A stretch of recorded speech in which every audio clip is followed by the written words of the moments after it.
Ina mabiyana ga asalin gundarin sirrin, ga asalin gundarin aikin. Wallahi bana tunanin na taɓa kawo muku abu mai amfanin wannan. Ban tunanin na taɓa. Kamar yadda na ce mutane su ajiye sunansu a comment section na yi alkawari.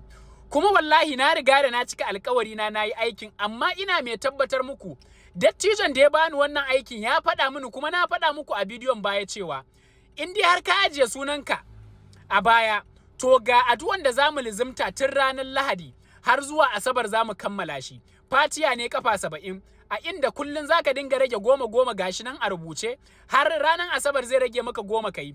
Kuma a lokacin da kake lizimtan wayannan addu'o'in, idan ka gama shi, ana buƙatar ka faɗi duk wani buƙatunka na alkhairi, ana buƙata ka faɗe shi. Idan wani kariya kake buƙata, ana buƙata ka faɗe shi. Ga yadda addu'ar take. Ranar Lahadi za mu ɗauki menene? Fatiya kafa 70, haka Litinin 60, Talata 50, Laraba shi ma 40, Alhamis 30, Juma'a 20, Asabar 10. Fatiya ne za a ɗauko ta tun daga ranar Lahadi, za a ke rage ta 10. Kafin kai wannan fatiyar na farko, za ka yi salatin annabi gwargwadon inda za ka iya. Sa'an nan daga ƙarshe za ka yi salatin annabi gwargwadon inda za ka iya. Sai ka ɗauko addu'arka, ka ɗauko addu'a mai zafi, ka roki Allah abubuwan da kake bukata. Wallahi kamar yadda kuka ɗauko fatiyar nan kafa 70, har kuka zo ranar Asabar kuka gama ta 10 nan ta ƙare complete, da izinin Allah matsantsalinka kamar ta ƙare ne.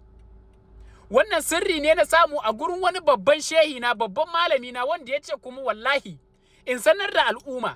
Shi yasa na ɗauki sunan ku ɗaya bayan ɗaya, kuma sai da na bi na yi aiki. Wa'anda ba su ajiye sunansu ba ma ba su makara ba. Wata mai zuwa za mu ƙara maimaita wannan aikin. Kuma sa'an nan idan yau ka ga bidiyon nan, ajiye sunan naka. Ranar Lahadin nan ka fara aikin nan da muka bada na fatiyan nan, ka bada, da izinin Allah za ka sha mamaki.